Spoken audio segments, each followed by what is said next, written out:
que a Marina tá falando que tá normal, a Eliane também, então eu não sei se aí às vezes é a minha internet. Aí eu não sei. Vamos tentar prosseguir assim, aí qualquer coisa, se travar muito, aí vocês mandem no grupo lá da Educa, que eu tô tentando ficar de olho aqui mais ou menos. E aí qualquer coisa a gente pede pro professor desligar a câmera, tá? Pode prosseguir, professora. Obrigada. Bom, então a gente está fazendo a gravação, né, de uma fala que se refere porque é necessário, é fundamental dialogar sobre gênero, sexualidade, questões étnico-raciais em um curso de educação física. Aí, inicialmente, eu me apresentei, eu sou a professora Aline, falei, né, da onde que eu vim, sobre os meus familiares e como isso tem uma relação, né, com um Brasil extremamente autoritário e com políticas higienistas e eugienistas que vêm sendo praticados e que têm uma relação direta com o campo da educação física. Essa primeira fala era para contextualizar um pouco da minha vivência, né? Um pouco para eu também me apresentar ao curso, já que eu estou chegando na faculdade agora, mas é também para nós pensarmos sobre essa condição, né? O quanto essa estrutura racial, heteropatriarcal, né? Ela interfere e nos constitui enquanto pessoa, né? No meu caso, uma representação de uma mulher branca, mas e aí cada um podendo trazer e atravessar demarcadores, tá? E aí, para a gente pensar com relação a isso, né? Ou seja, eu estou propondo uma atividade para que a gente, com algumas perguntas, e que a gente risque com um pauzinho o que não aconteceu na vida de vocês, e aí pensando antes de vocês entrarem, sobretudo na universidade, tá? Então vamos. Você já passou fome? Sim, né? Ficou dias sem comer? É a primeira pergunta. Você faz parte de uma família que, durante o período de sua educação básica, sobrevivia com um salário mínimo? Você precisou se mudar por causa da falta de pagamento de aluguel? Você precisou trabalhar no ensino fundamental para sustentar a casa?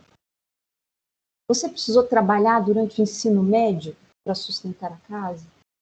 Você estudou em escola pública durante todo o seu processo escolar? Você vivenciou formas de violência doméstica? Você cuidava de irmã, de irmão menor ou familiares, né, mais idosos quando seus responsáveis diretos estavam trabalhando? A limpeza e ou cuidado de pessoas em sua casa dependiam de você? Você usava o transporte público para ir para a escola? Você passava mais de 1h30 em trânsito, né, durante o dia, ir e vir estudar? Já deixou de ir à escola por não conseguir pagar o transporte? Você tinha um local, né, reservado em casa para estudar? Alguém já atravessou a rua com medo de você? Você sofreu formas de violência na escola por causa da sua pele? Você já foi discriminado por causa do seu cabelo? Você já foi excluído por falta de habilidade corporal? Você já sofreu formas de violência por se aproximar de uma construção, e aí entre aspas, próxima da feminina ou masculina? Você já sofreu formas de violência nas aulas de educação física, né? Por estar acima do peso, por falta de habilidade, de técnica? Você já sofreu formas de violência nas aulas de educação física por ser diferente, aí o diferente é no sentido de ser representado como um corpo abjeto, né? Se você já sofreu formas de violência nas aulas de educação física, por ser assim. Você já foi abordado ou abordado pela polícia pelo fato de estar na rua? Você já foi abordado ou abordada pela polícia mais de uma vez? Já passou por uma entrevista que sua aparência contava mais que o conhecimento técnico e por isso não foi aprovada ou aprovado? Você já se sentiu incapaz de alcançar seus sonhos pelo fato de ser quem é e pelas possibilidades vistas e vivenciadas por pessoas semelhantes quem está ao seu redor? Né? Ao olhar pessoas trabalhando em subempregos de forma precarizada, você se identificava ou se via naquela situação? Seus cuidadores ou cuidadoras lhe davam apoio, incentivo emocional para que pudesse sonhar, acreditar em seu potencial? Você não se reconhecia com os fenótipos das pessoas que ocupavam os postos de poder? Você não se identificava com as representações de beleza e ou inteligência divulgadas pelos meios midiáticos? Enfim, são essas e muitas outras perguntas, né, para a gente pensar sobre todo um processo de estruturação dentro desses marcadores de gênero, de questões étnico-raciais, relacionados à classe, relacionados à sexualidade. A gente poderia terminar com outras perguntas, né? Como, por exemplo, né, nos desenhos que assistia, nos comerciais, propagandas de TV, nas revistas, qual era a mensagem para o corpo da mulher? O seu lugar e as suas possibilidades. Você via mulheres negras com arquétipo de sucesso, inteligência? Os filmes que mais gostou foi dirigido por mulheres? Você lembra de alguma literatura indicada no processo escolar escrita por mulheres? Quem escrevia os grandes clássicos? Você é capaz de indicar 5 referências de mulheres trabalhadas durante a sua formação superior? Quantas professoras negras e professores negros você teve, ou vai ter, né, na universidade? Quantos homens trabalharam em casa prestando serviços domésticos? Quantas mulheres negras prestaram o mesmo serviço? Enfim, né? É um pouco da pergunta, qual é a cor da pele das pessoas que estão limpando, né, o chão das academias, das universidades, das escolas? E essas perguntas, o que elas significam, né? Que o fato e o que elas visam provocar, né, em mim e também em uma fala, né, que é mais dialogal e provocativa do que uma fala afirmativa, né? Então, o que isso significa? Que o fato de eu ser mulher, vir da periferia, né, e viver cotidianamente o machismo, a misoginia, não me faz a única pessoa responsável a ter que discutir essas questões. Então, não faz com que as mulheres sejam as únicas responsáveis pela fala, pela denúncia e em querer mudar tal situação. Todas as pessoas, inclusive as pessoas machistas, precisam pensar, falar e mudar as relações de saber-poder que constituem seus privilégios e os discursos de subordinação, de ódio, de violência e, consequentemente, de violação de direitos das mulheres, não só das mulheres. Né? O mesmo vale para o racismo.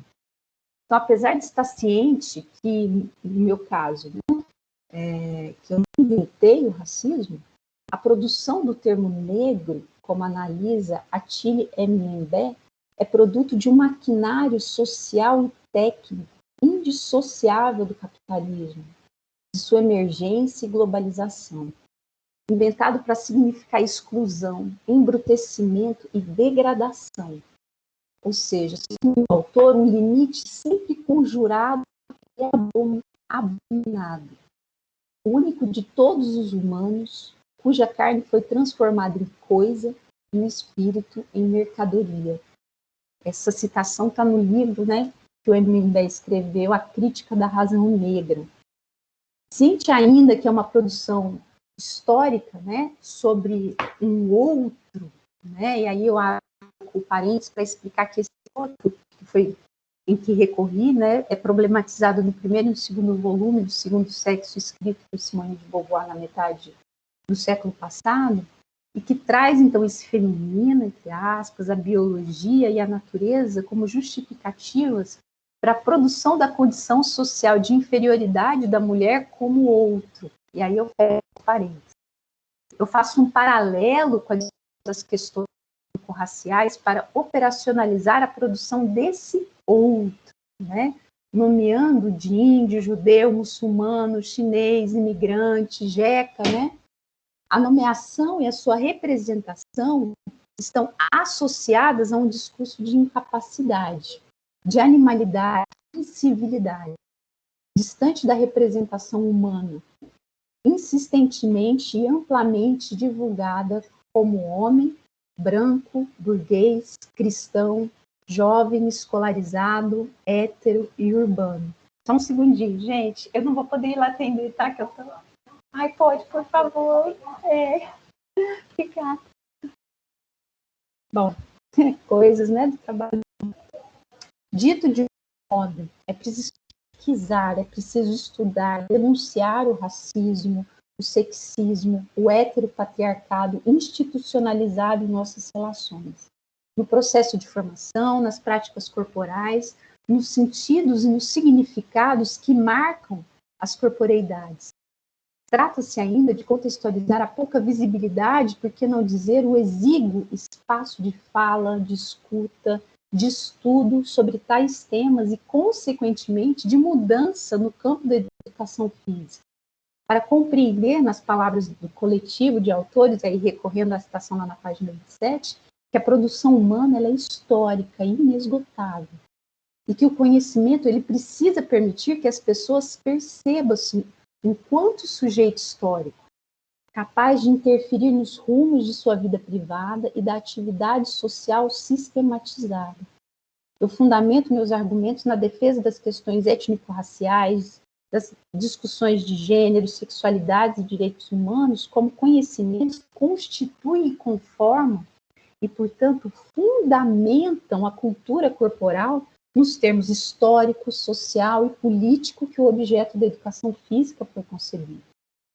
Para operacionalizar com esse argumento, qual seja, né, de que a cultura corporal é produtora de sentidos e, ao mesmo tempo, é significada nesses discursos e nessas práticas em que é produzida culturalmente, eu problematizo por que o campo da educação física resiste em discutir e curricularizar tais conhecimentos em seu processo de formação. Por quê? Questionar o porquê muitos currículos de formação em educação física não contemplam essas discussões pode parecer até um assunto assim, né, meio ultrapassado, sabe?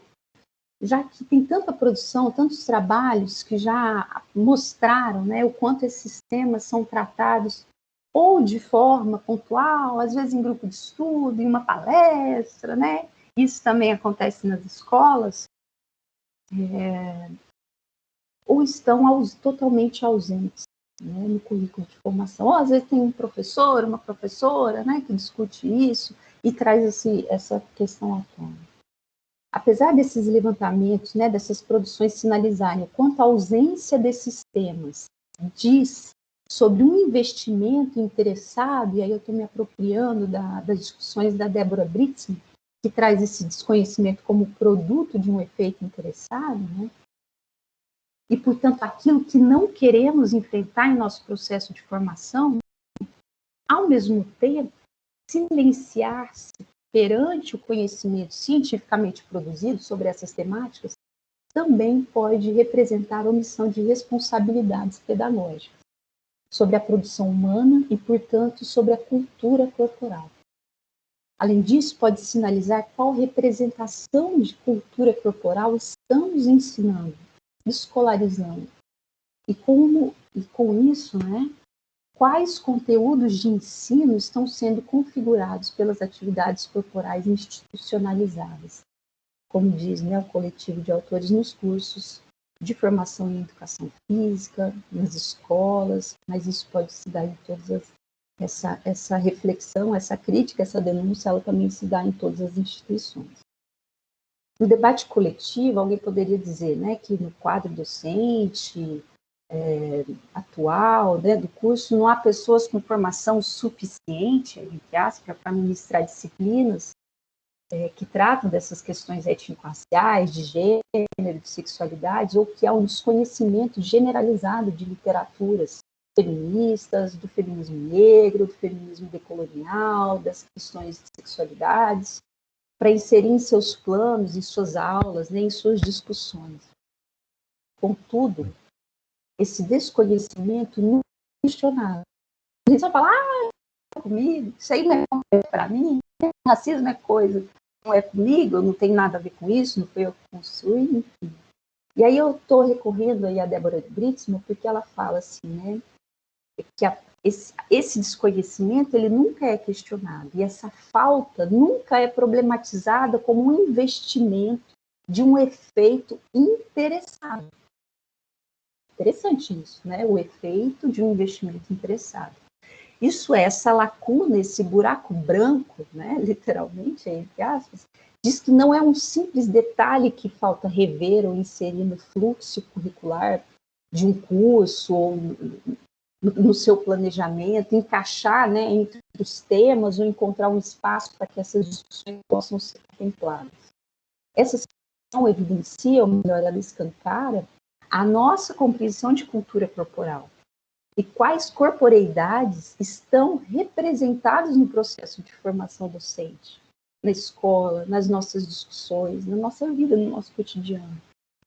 Dito de outro modo, esse desconhecimento diz por si só o que tem nesse currículo, em relações humanas, em planejamentos.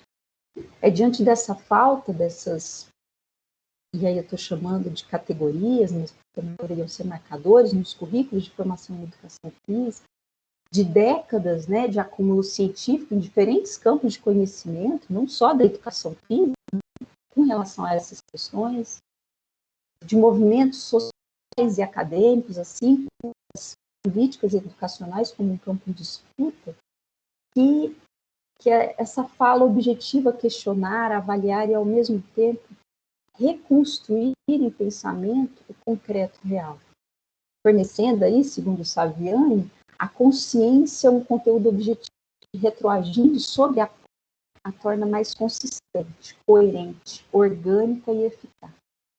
É esse movimento, né, de repensar nossa prática docente que visa identificar por que tanta resistência. Por que esses temas, após décadas de pesquisa, de comprovação de um país fundado em estruturas coloniais, racista, patriarcalista, sexista e patrimonialista, ainda são renegados na prática docente, né, da nossa vida. Enfim. Então, aqui eu argumento que gênero, sexualidade, racismo, trabalho, religião, etnia e geração constituem, conforme e, portanto, fundamentam a cultura corporal nesses termos, né, histórico, social e político, desse da educação física. Então, é nesse sentido que aí recorro à fala da professora Ivy Guedes, em uma live que ela ministrou, né, para o Combrace, agora em 2021, em que ela denuncia o quanto a educação física escolar, isso na fala dela, desconsiderou durante muito tempo a ideia de corpo revelador de atitudes, de comportamentos pessoais e expressivos das especificidades culturais.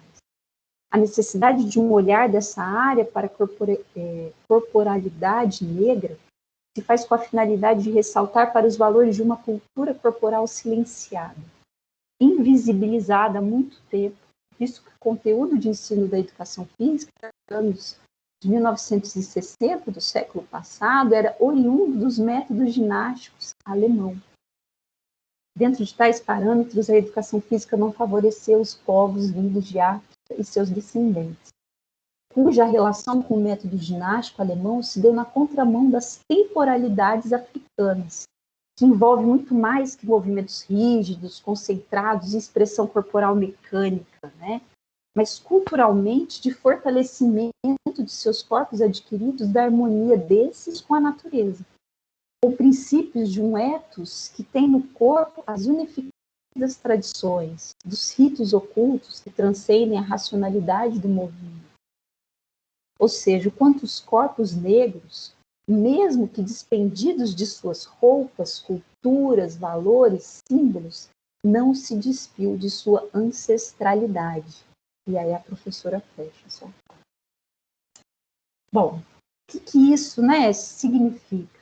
Significa que, apoiando-me nas palavras de Bell Hooks, é que as experiências individuais, elas foram significadas como um conhecimento que pode informar o modo como sabemos o que sabemos.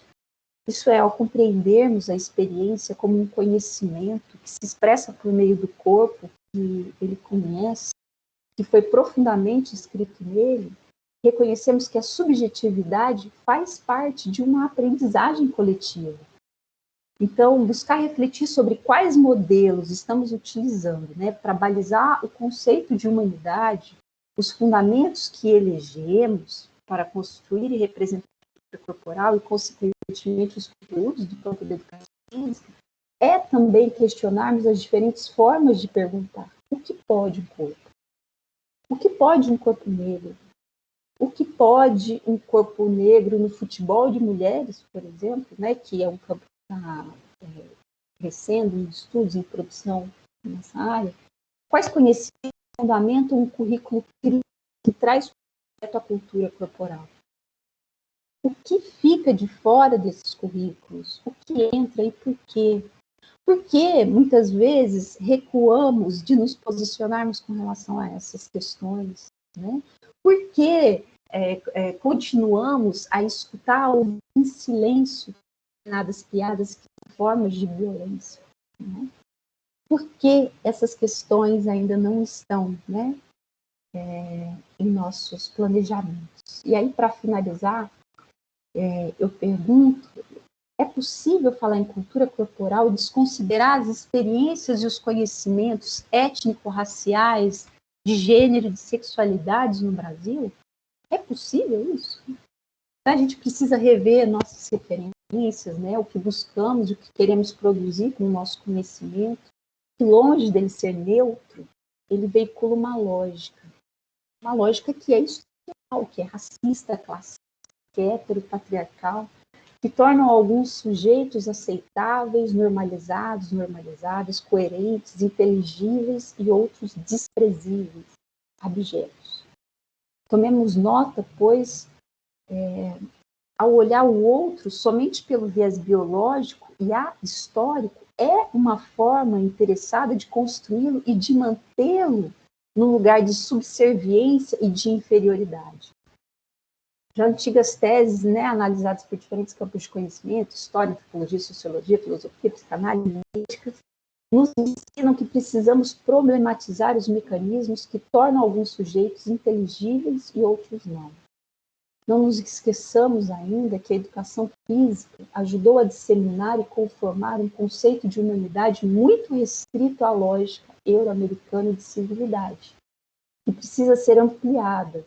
E aí, fechando, né, com a fala, porque, como bem nos lembra Djamila Ribeiro, no livro Quem Tem Medo do Feminismo Negro, uma vez que o conceito de humanidade contempla somente homens brancos, nossa luta é para pensar as bases de um novo marco. Pois enquanto as mulheres negras, e aí amplio para indígenas, trans, migrantes, seguimos sendo alvos de constantes ataques, a humanidade toda corre perigo. A luta por um projeto democrático é de todas, de todos e de todos. Fica a minha mensagem de uma vontade, né, de mudança em relação a essas questões, e agradeço a oportunidade da fala e fico aí disponível para as perguntas, debates, questionamentos.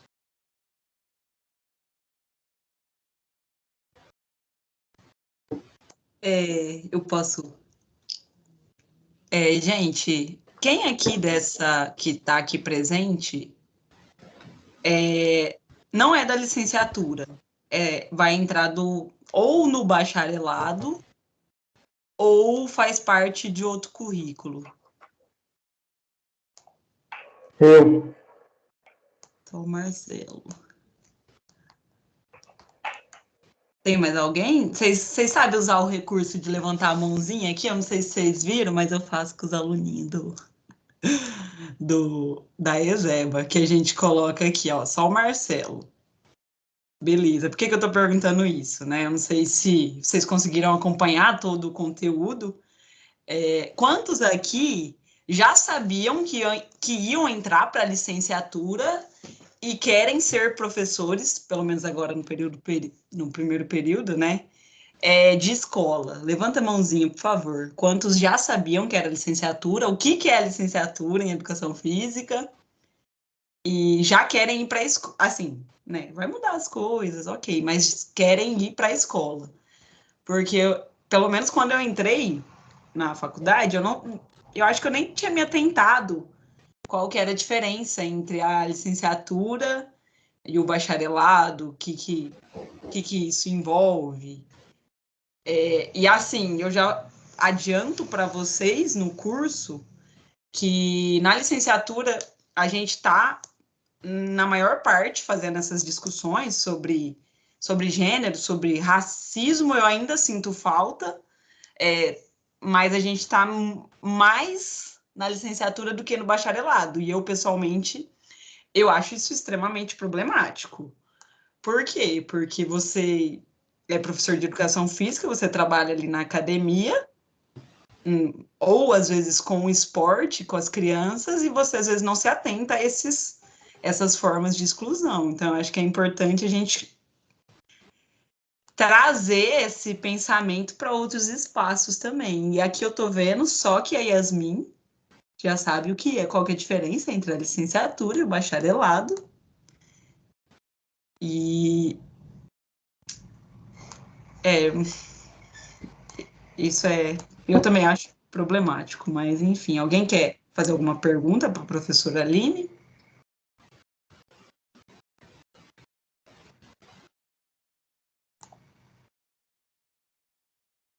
Se a Marina quiser me ajudar também, porque eu estou aqui nessas primeiras experiências de mediação, e se vocês deixarem, eu falo 40 minutos sozinha, viu, gente? A Bia é perigosa. Ela fala muito. Não sei quem que ela puxou nesse curso, né, Bia? Estou treinando. Aline, muito obrigada pela sua fala aí. Acho que foi bem instigante, né? Trouxe alguns aspectos que, de fato, a gente precisa discutir, em especial, né, numa formação inicial. Concordo com a Bia de que não é uma especificidade, né, da licenciatura, mas a licenciatura, até por conta dos aspectos normativos legais que constituem, né, a legislação da licenciatura, trazem esses aspectos para a discussão, né? Então, nós temos uma resolução de formação de professores que diz que a gente precisa discutir isso, né, Aline, na formação inicial. Então, isso já nos induz, de alguma forma, e é importante esses aspectos, porque se não fosse por isso, Aline, acho que em alguns cursos nem estaria se falando, né? Então, no primeiro momento, vem a legislação e nos obriga, né? Acho que eu posso usar tranquilamente esse termo, nos obriga a discutir, né, as questões étnico-raciais e as questões relativas a gênero. Né? E só para vocês terem assim, uma ideia do quanto que isso é significativo e que ainda a gente precisa conversar sobre isso, eu fui presidente do Conselho Municipal de Educação, aqui em Uberlândia, participei do processo de elaboração do primeiro Plano Municipal de Educação de Uberlândia, né, da cidade de Uberlândia, e atendendo a essa demanda legislativa, nós colocamos, né, as questões de gênero para serem discutidas nas escolas. E quando o projeto foi para a Câmara, gente, nossa, vocês precisam de ver, assim, que horror que foi, né, isso foi em 2015, essa discussão, eles tiraram tanto gênero, eu costumo brincar, né, mas numa brincadeira, não, que quase que nós ficamos sem gênero alimentício no plano, né, porque era assim, um caça às bruxas mesmo, sabe, copiar e colar, localizar gênero, retirar gênero, né? Então, se do quanto que as pessoas ainda têm uma visão equivocada sobre isso, e é por conta desses aspectos históricos, né, Aline, que você trouxe aí da nossa formação, né? Então, infelizmente, por mais que se tente dizer que, né, no Brasil não há racismo, né, que nós somos um país pacífico, como a Aline começou a dizer, nada disso. Né? Nós temos o racismo estrutural que está impregnado em cada uma de nós, infelizmente. Então, trazer já logo aqui de início, né, essas discussões que hoje estão muito prementes, né, no mundo como um todo, eu acho importantíssimo, né, que a Aline tenha abordado esses aspectos. Então, na formação em licenciatura na Educação Física, nós estaremos discutindo, debatendo sobre isso, né, nas nossas aulas, e na perspectiva de formar pessoas que atuem aí nos espaços, né, de trabalho de uma maneira diferenciada, porque nós, por exemplo, não tivemos essa formação, né, Aline?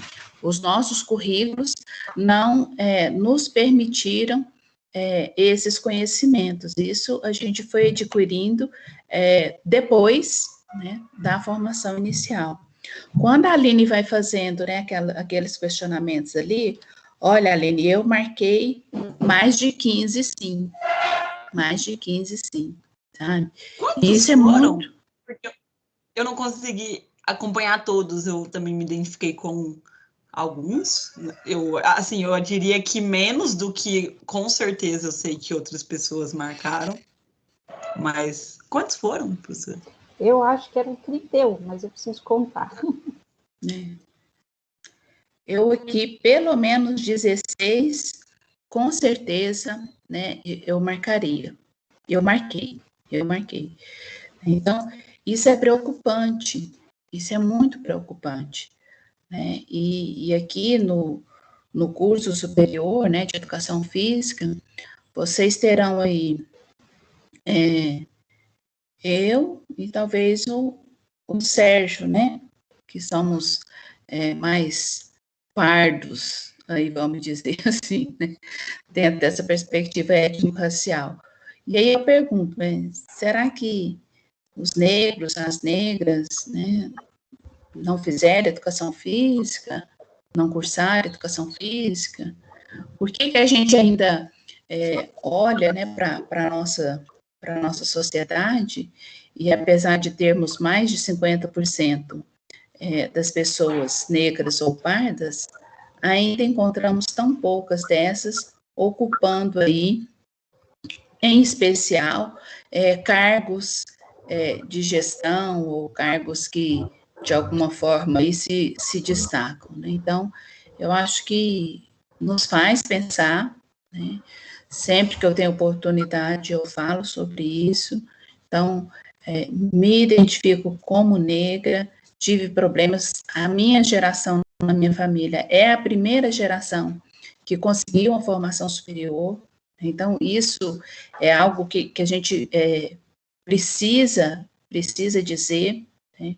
Quando eu vou para a árvore genealógica da minha família, eu não consigo chegar para além da minha bisavó, né, que foi escrava, né, a minha bisavó já é do ventre livre, mas foi criada dentro da senzala, né, e enfim, a minha avó é branca, né, e é branca por conta do estupro que acontecia, né. Então, a minha geração, a geração descendente desses escravos no Brasil, e por isso tantos pardos, né, e mestiços indígenas também, são frutos do estupro, e a gente precisa dizer isso, precisa dizer isso para dizer o que significa a gente buscar um lugar nessa sociedade, né, da dificuldade. Então, eu não consigo chegar, eu não sei quem que é meu bisavô. Eu não sei quem é meu bisavô. Então, eu acho que isso é triste, né? Uma sociedade marcada dessa forma é triste, mas a gente precisa começar a dizer e precisa começar a discutir sobre isso. Né, Aline? Acho que você Marina, tocou em alguns aspectos aí, eu acho que você poderia retomar. Oi, Bia. eu vou fazer um comentário aqui que é uma coisa que eu venho notado, principalmente desde os meus colegas de turma, e amanhã gente, é muito difícil organizar as coisas e precisa de tempo, e eu tô trabalhando, então aí vocês já começam a ver os recortes de classe aí.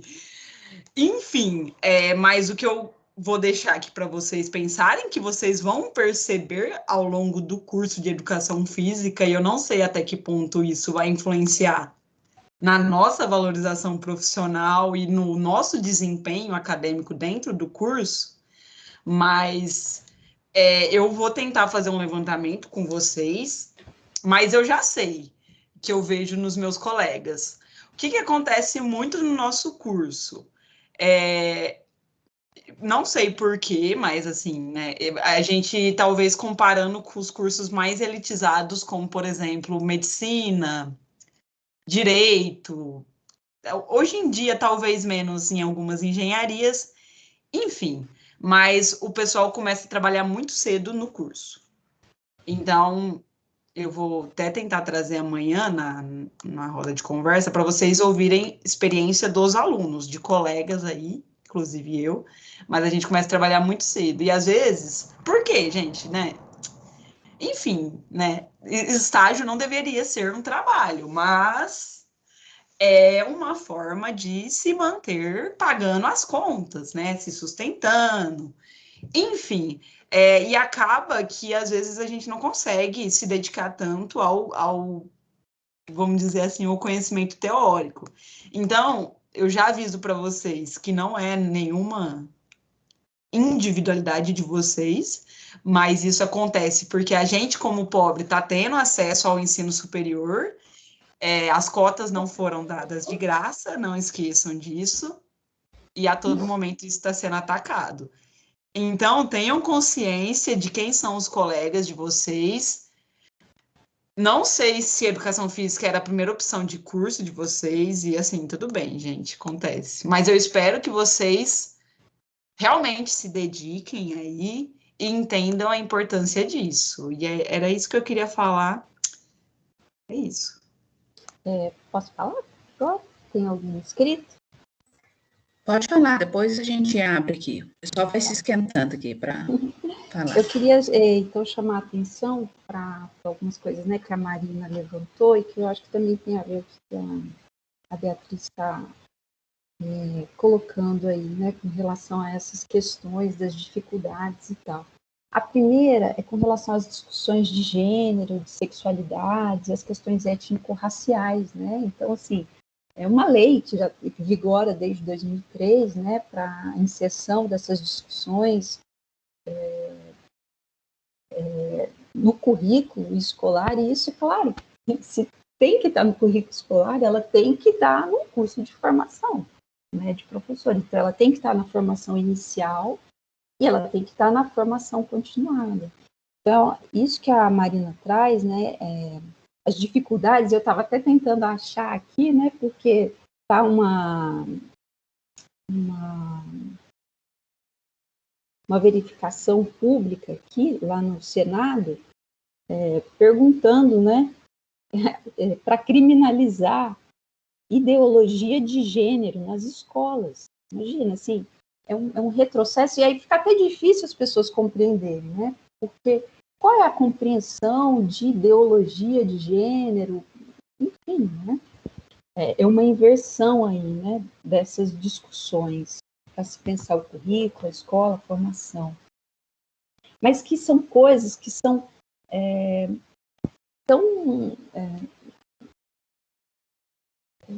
como que eu posso dizer isso? Tão absurdas que, né, até as pessoas que estudam isso, né, quando isso apareceu lá em 2004, enquanto projeto de lei que criminalizava professores, aí isso foi, né, foi tomando um corpo muito grande, sobretudo a partir de 2014, enfim, o impeachment da Dilma também reforçou, vários projetos de lei tramitando, criminalizando professores, enfim, materiais, né, didáticos que não podiam trazer as discussões de gênero, de sexualidades.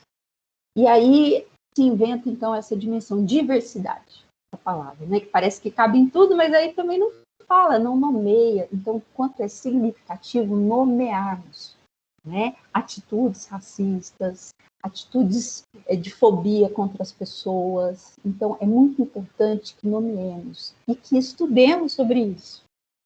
Né? Então, eu, enquanto professora, enquanto mulher, enquanto mãe, enquanto pessoa branca, concursada, né? Porque o fato de ter, vamos dizer, uma condição de trabalho que me permita, né, falar sobre isso também é muito significativo.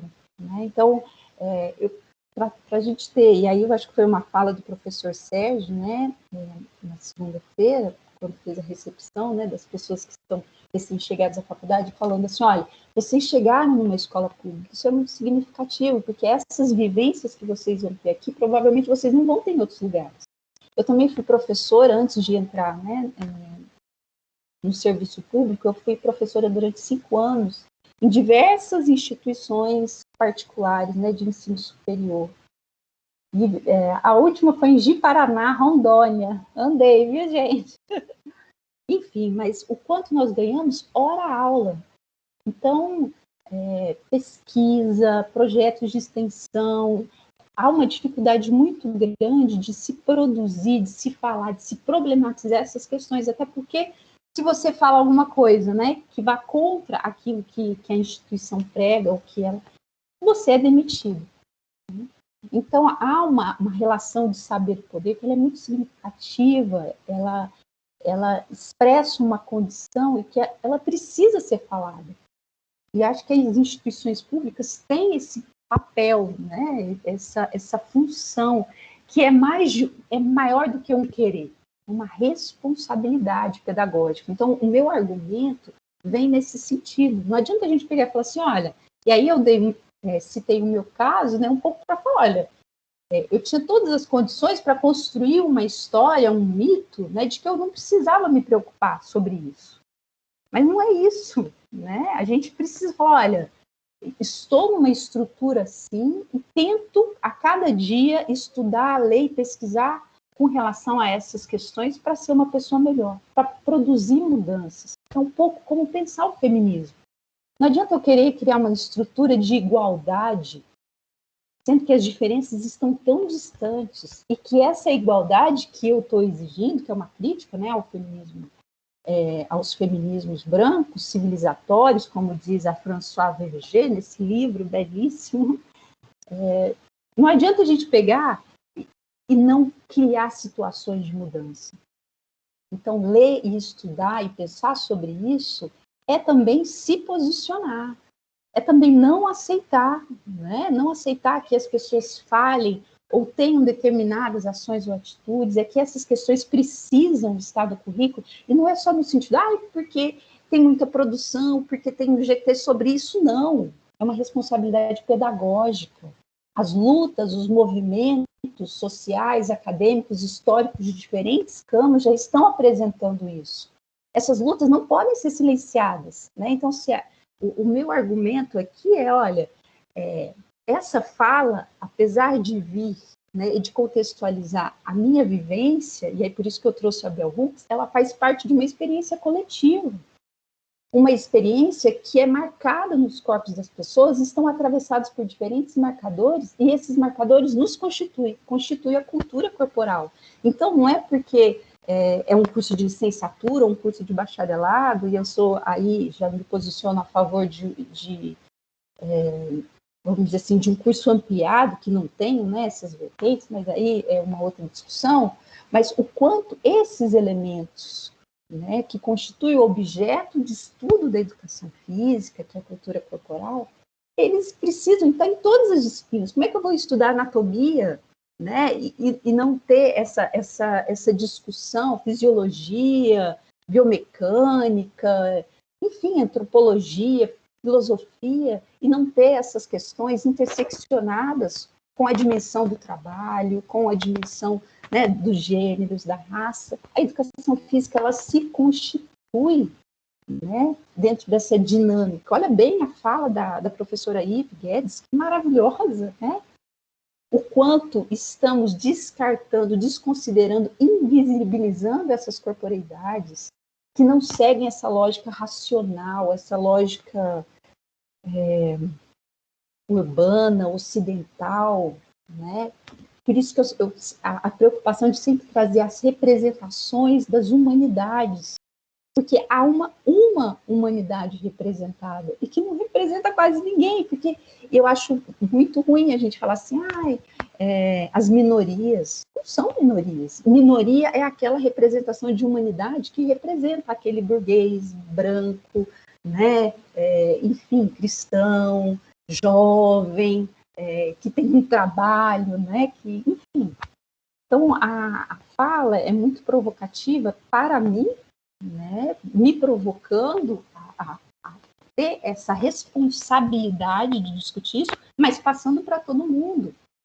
Porque o feminismo, ele não adianta ser discutido só pelas mulheres e entre as mulheres. Ele precisa ser discutido por todo mundo, porque senão não muda a situação. E a mesma coisa, quando a gente trata de racismo, quando a gente trata de desigualdade social, eu não posso pegar uma figura, e aí, nesse livro da Françoise Verger, que é sobre um feminismo decolonial, ela traz muito bem isso, a Rosa Parks, o quanto que ela foi símbolo, né, desse movimento contra o apartheid norte-americano, e aí ela é tida como uma heroína e desvinculada de um movimento coletivo. Um sujeito histórico, ele precisa fazer política nas suas discussões, ele precisa estar no coletivo, e por isso que essa forma de ensino, ela inviabiliza muito essas discussões. A política, ela se faz na discussão coletiva, e para isso a gente precisa estudar, para isso a gente precisa conhecer, né? Então, a minha fala aqui, até para a gente ter argumentos, quando eu estou na escola, quando eu estou numa academia, né, ou em qualquer outro espaço, um espaço público, e me chegam essas situações. Quantas pessoas, né, não vêm me perguntar, professora, aconteceu isso na escola, eu não sei o que fazer. Não sabemos, temos que aprender todo dia. Não é porque eu li 1, 2, 10, 20 livros que eu já estou isento dessa minha responsabilidade de ação diariamente, cotidianamente. E nós, enquanto professores e professoras, temos essa responsabilidade, mais que moral, né, uma responsabilidade ética, né, de acolher, de ouvir, e não só, eu ouvi, né, e de não levar isso para frente.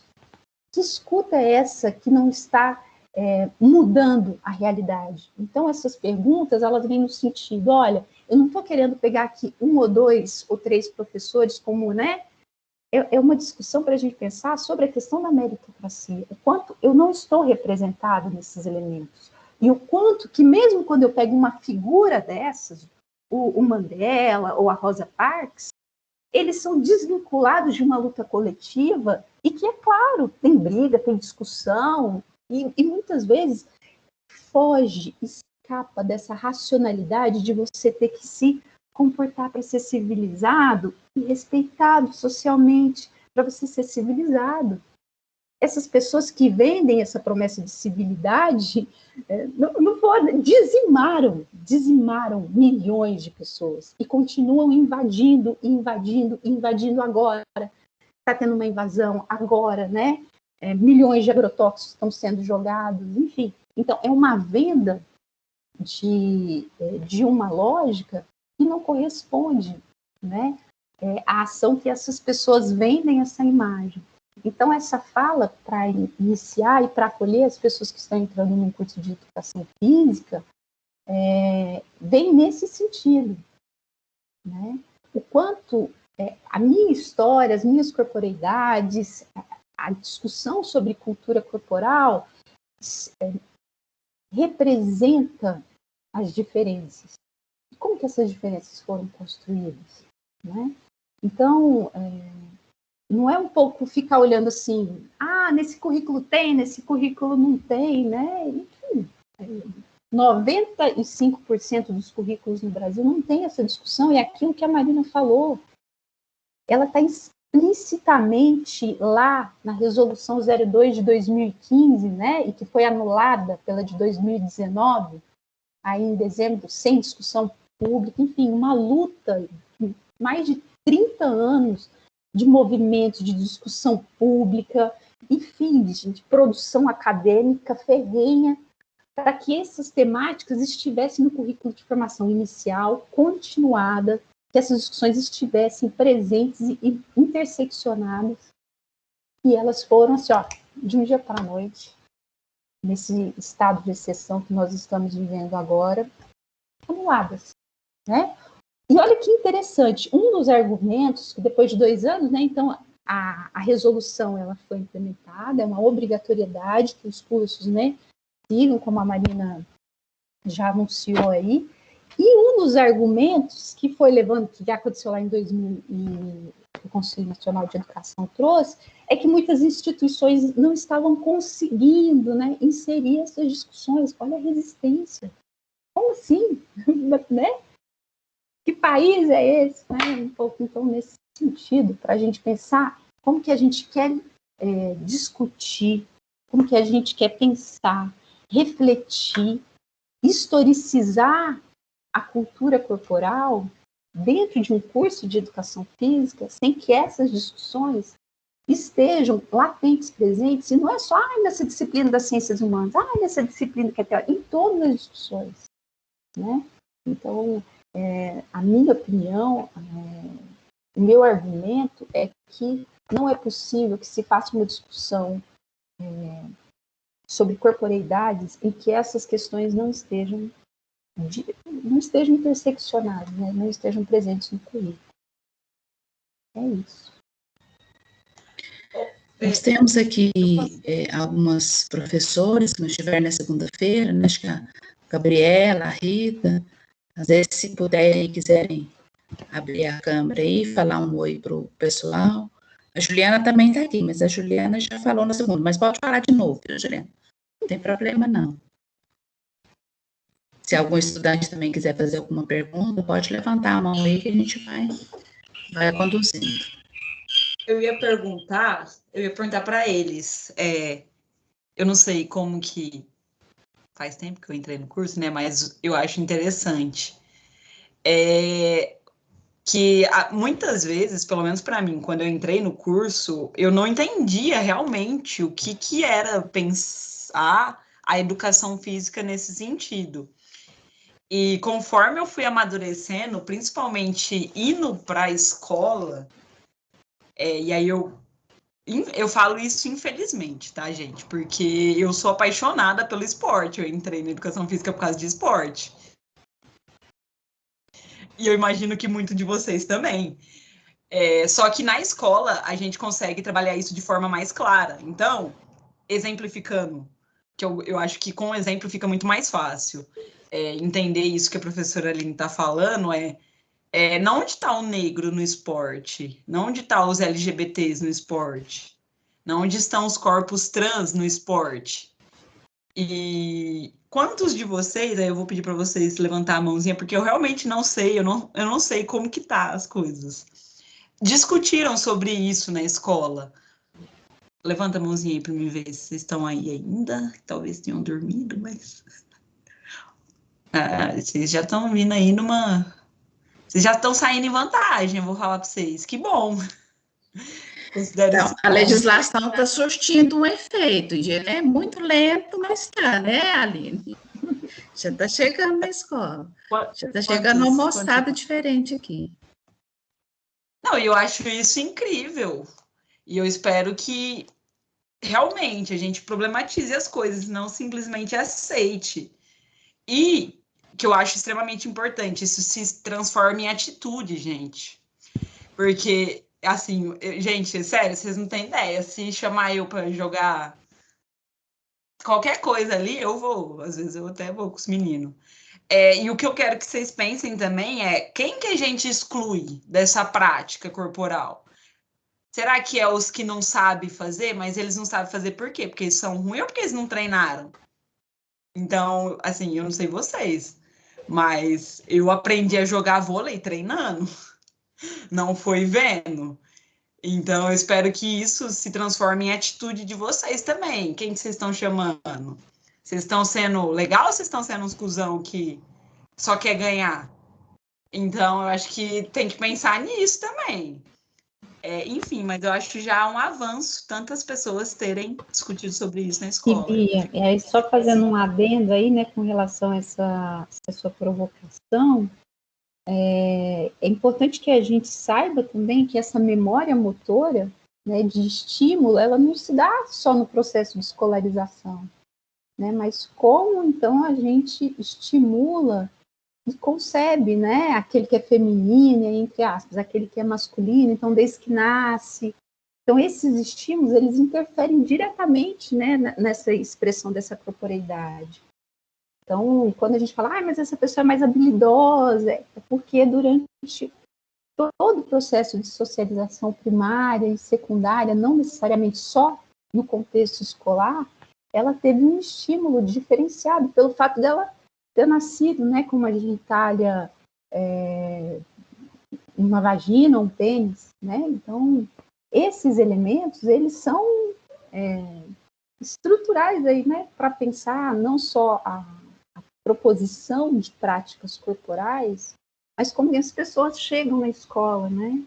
Ou seja, aquilo que as experiências, as vivências que ela tem, o fato dela ter tido irmãos, enfim, né? Todos esses elementos, e esses irmãos tinham estímulo, podiam ir para a rua e muitas vezes podiam levar essa pessoa. Enfim, são vários condicionantes, mas que essas discussões de gênero, elas precisam ser consideradas, porque senão chega aqui, você não treina nada? Poxa, né? É muito diferente, é um pouco da gente pensar com relação à questão das cotas. Uma pessoa que estuda, né, numa escola particular, muito cara, de um alto nível, não sei o que, é muito diferente, né, daquela que tinha dificuldade, que ia para a escola sem comer, né, enfim, que muitas vezes não tinham professores, né, que faltava, que não havia uma exigência sobre aquele processo de educação, né, civilizatório que se cobra naquela avaliação. E a gente fala, mas você não estuda? Né? Mas a pontuação é diferente? É claro. A alimentação, a moradia, o estímulo diário de tudo é muito diferente. Isso precisa ser considerado, né? A vulnerabilidade. Então, esses elementos, eles são essenciais para a gente pensar. Né? Não só o agora, aquilo que a gente vê. Por isso que os estudos, eles são muito importantes. Por isso que qualquer pessoa que queira, né, ser professora ou professora, precisam estudar para sempre, né? Então, eu chegar numa academia e alguém fazer determinados comentários ou corpos serem objetificados, né? Sempre, claro, a figura, né, da representação de uma mulher objetificada de uma forma que a desvaloriza, né? E a gente precisa reconhecer, ver que isso é uma forma de violência, né? E se posicionar com relação a isso. As pessoas, elas precisam mudar um pouco. Eu dei bastante tempo aula de antropologia do corpo no curso de graduação, mas é bacharelado, né? É estranho isso. Todo mundo é graduação, mas essa divisão lá. E os alunos falavam muito, olha, os alunos chegam e falam determinadas coisas, nas próprias ações, né? Os aparelhos para as mulheres que fazem bunda, não sei o que, aí fica os homens lá atrás, as mulheres fazendo perna. Enfim, a venda como essa única possibilidade de ser reconhecida, de ser amada, de ser desejada para as mulheres, né, nesse caso específico aí, é muito problemático. A venda de um corpo, de um feminismo, a liberação, eu faço o que eu quero com o meu corpo, da nudez, sobretudo para a mulher, é muito problemático. Ela precisa ser pensado, questionado. Não estou falando que todo mundo tem que se, né, vestir, se cobrir, não é isso, mas que isso também tem um outro lado, né, de exploração desse corpo, como nos lembra o Courtauld, né, o Curtini, Jean-Jacques Curtini, num texto Os Stakhanovistas do Narcisismo, que aquele corpo que é nu é aquele corpo que é moldado em músculos, né, em contornos, o medo da placidez. Então, quanto esses elementos que condicionam uma determinada economia, movida pelo capital, pela fluidez, pela superficialidade, né? O quanto que esses elementos também constituem um determinado corpo num determinado modelo. Você se cobrar que você não está conseguindo dar conta de demandas que nunca ninguém deu e que 3 pessoas dariam, tem um porquê, a gente precisa pensar. Isso tem a ver com a relação de trabalho, os modos de produção que estão sendo impostos a nós. A gente não pode achar que isso é uma coisa minha, né? Mas às vezes eu que não dei conta. Às vezes você também era muito... tinha restrição com relação a isso. Não, eu preciso ser crítica. Eu preciso mostrar os elementos de violência, de assédio que estão sendo impostos a esse tipo de trabalho. Você ter que usar a sua internet. Mas como assim? Você não tem internet boa? Você não tem computador? Você não tem silêncio na sua casa? Você não tem espaço para estudar? Você não está produzindo? Entende? Essas são formas de assédio. Assim como falar, por exemplo, que numa empresa do seu trabalho, para a mulher, você foi tomar banho, dando a entender que ela estava fazendo outras coisas, para fazer ela se sentir cada vez menor, trabalhar em vez de 3, porque a mulher já trabalha para 3, né? Para trabalhar para 5, para falar, nossa, mas tanto tempo, né? Vai ter outro filho? Para ela, isso é assédio. A gente precisa identificar esses elementos, né? Está te assediando para fazer você trabalhar mais, para fazer você ficar quieta, né? Então, esses elementos, eles precisam vir, e essas discussões são essenciais, porque se está tudo interseccionado, como é que eu vou falar de formação humana, né, que me constitui de trabalho, e não falar de racismo, não falar de gênero, não falar de sexualidade, não falar das religiões? Então, esses elementos, eles são essenciais e primordiais na nossa vida, no nosso cotidiano, né? E eu tenho certeza que essas pessoas que hoje estão assediando, né, mais para frente vão estar muito felizes de terem sido, enfim, né, de alguém ter feito elas pensarem sobre esse tipo de ação, né? Porque assim a gente constrói uma sociedade melhor. A gente não pode pensar que enquanto o racismo não está me incomodando, eu não vou fazer nada para isso. Todo mundo precisa fazer. Todo mundo, assim como o feminismo, enfim, e aí para tudo. Só reforçando isso que eu acho que é significativo, né? Pessoal, alguém quer comentar, perguntar alguma coisa para a professora Aline? Dizer da Eu palestra quero também? comentar uma coisa. Bia, deixa os meninos falar. Não, é que eu fico muito brava. Eu falar. Não posso falar palavrão aqui porque eu não sou professora. Eu fico muito puta. Quem fala que só deve praticar exercício físico sob a supervisão de um profissional de educação física, porque isso para mim é muito elitista. Assim, não desvalorizando a nossa profissão, gente.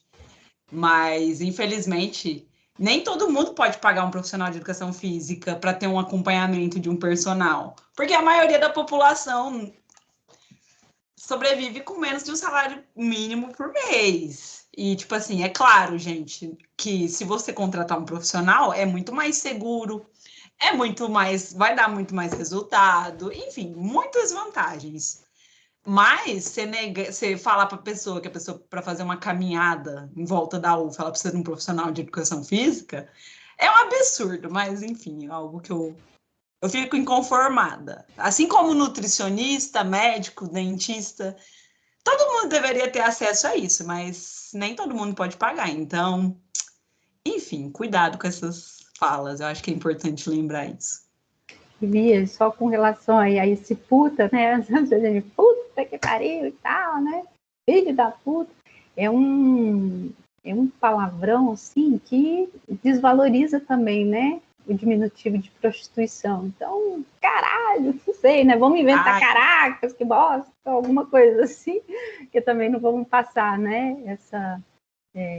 adjetivar, né, os homens, porque não é isso que a gente quer, mas eu também falo, também me pego, mas é uma coisa que depois que eu falo, eu falo, meu Deus, olha eu aí desvalorizando, né, a profissão, o trabalho dessas pessoas, né? E da mulher, né, Aline? Exato. E da mulher, né? Mais um peso sobre nós, né? Porque ninguém fala, ô, Michê, né? Então, eu tenho falado mais filho de um puto do que de uma puta. Eu falo filha de um macho escroto. Pode ser. Ou filho, né? Eu também, às vezes falo e eu fico tipo, mano, o que eu tô falando? Depois que a gente cai a ficha, que a gente vai muito no automático do nosso cotidiano, das pessoas ao nosso redor, às vezes, e a hora que a gente vê, já saiu.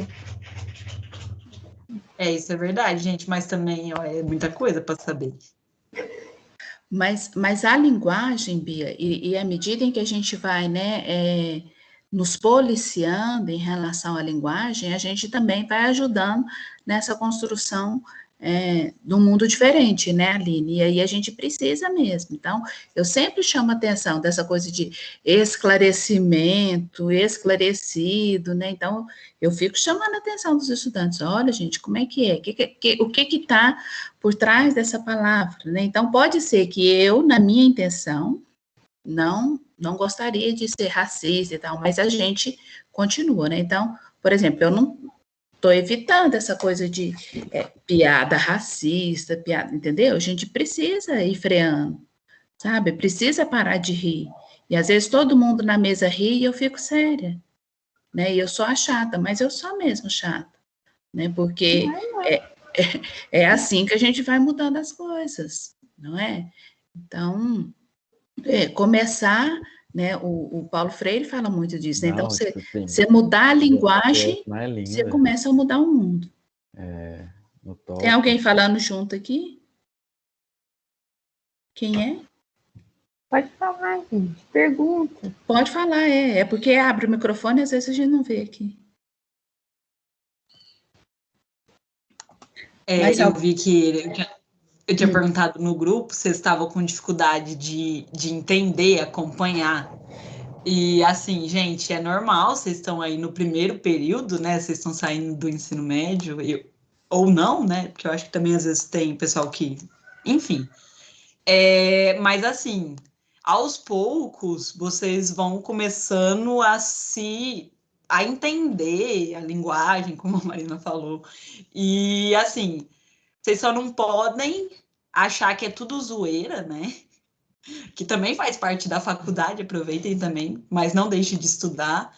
E é um processo, então, tipo assim, já era para mim estar formando, estou quase 4 anos e meio na faculdade, só que é importante vocês realmente se atentarem e se dedicarem, sabe? É claro que com as dificuldades, que não serão poucas, mas não desistam, tá? Isso é importante.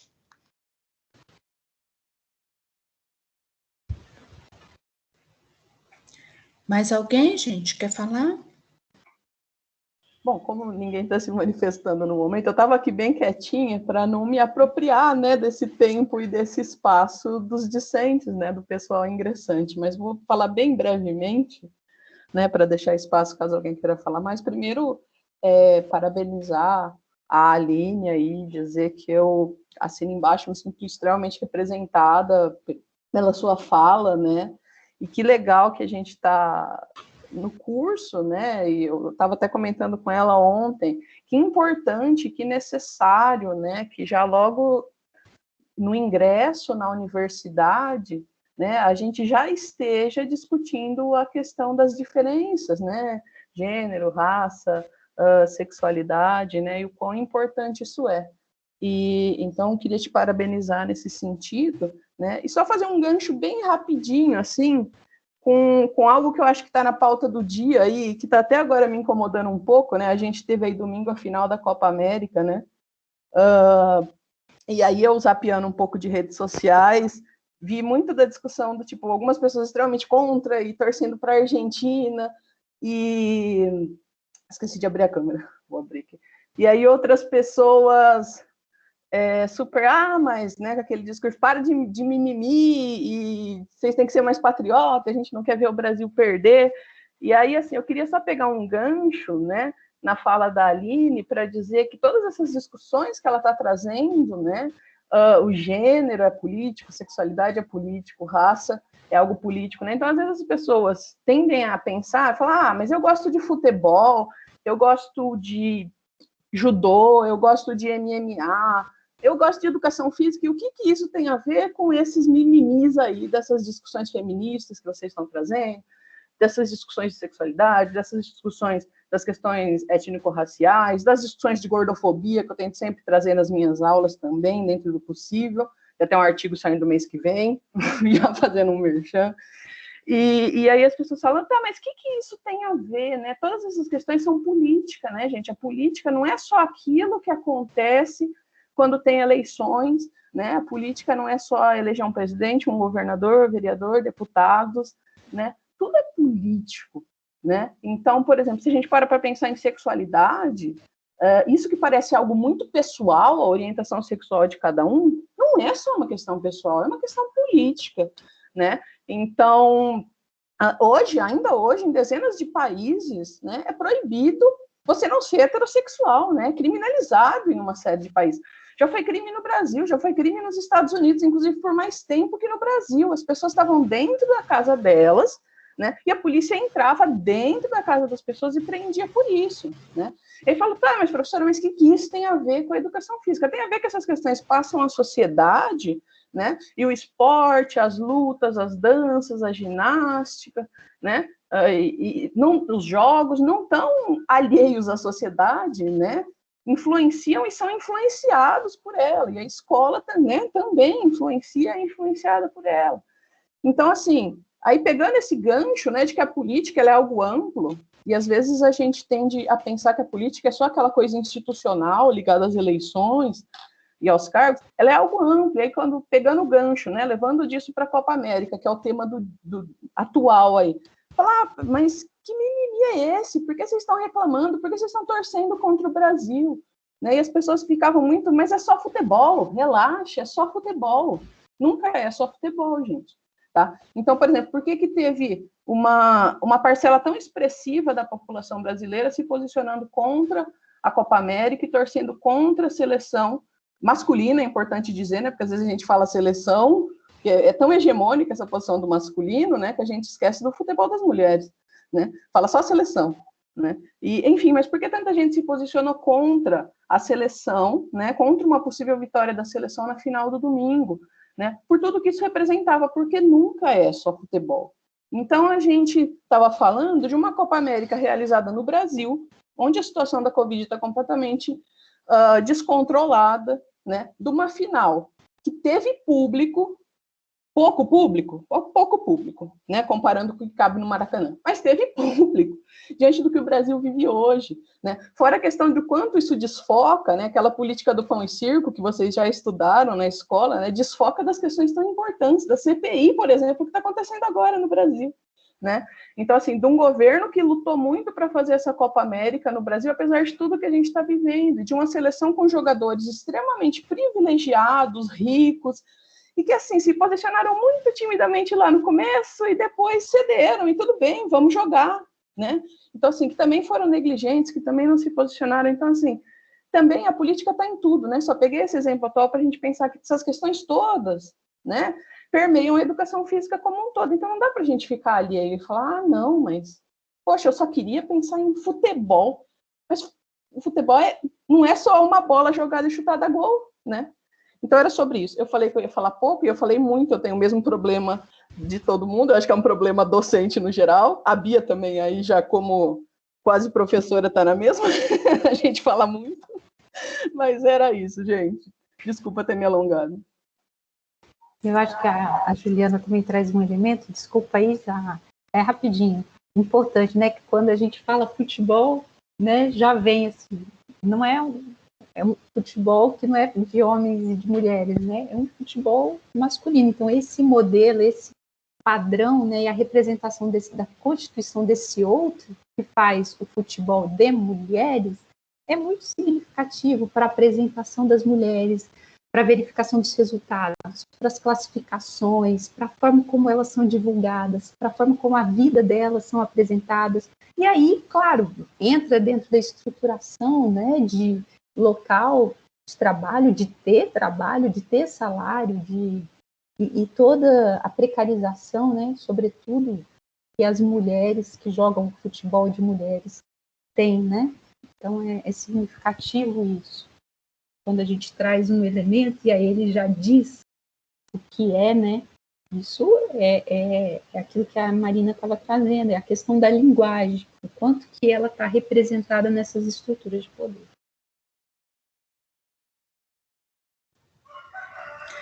Eu acho que a gente vai encaminhando aqui. O pessoal não está com muita coragem, né, de perguntar, mas, enfim, acho que também a gente vai absorvendo, ouvindo, né, Aline?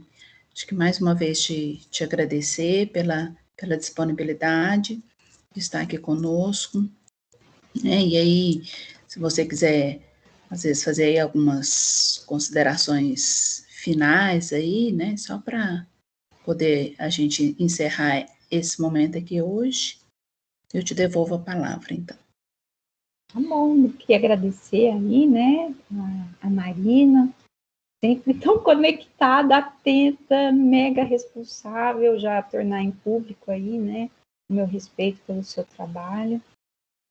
As meninas, né, as mulheres que estão representando o diretório acadêmico, é muito bacana ver figuras, né, femininas representadas aí em alguns postos que são muito significativos, e o quanto que as pessoas estão chegando, recém-chegadas, né, a universidade, é importante ver esses postos ocupados por mulheres, né, ter essas representações aí visibilizadas, né, então, parabéns, e espero que todas as pessoas, né, que estão chegando agora, enfim, consigam aproveitar e desfrutar de uma universidade pública que é fantástica, né, essas possibilidades de discussão, de diálogo, entrem, né, vi a apresentação das ligas, enfim, dos grupos de estudo, de todos esses coletivos que vocês se sintam ou queiram entender melhor, né, e se vejam representados. É muito significativa a participação de vocês. Eu sei que vocês estão chegando num momento muito difícil,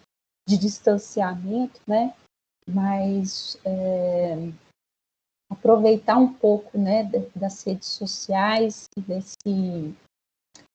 enfim, daquilo que vocês estão vendo, que estão se sentindo representados, né, para poderem participar ativamente do curso. Eu acho que isso faz toda a diferença, não só no currículo, mas na vida, né, tem um impacto gigante, tá?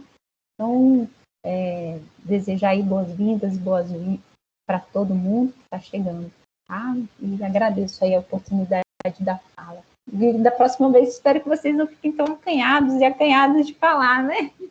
Falaram que esse é um espaço de vocês, né? É isso. Não, mas eles vão ter bastante tempo para falar. Vai ter aí 4 anos? Quanto tempo que é o curso de licenciatura, Marina? 4 anos. Isso. Olha, eu vou parar a gravação, aí eu só vou pedir para Marina retomar os recados. Eu vou falar um pouquinho rapidinho com eles. Gente, desculpa a desorganização, mas... Pode parar a gravação, viu, Bia?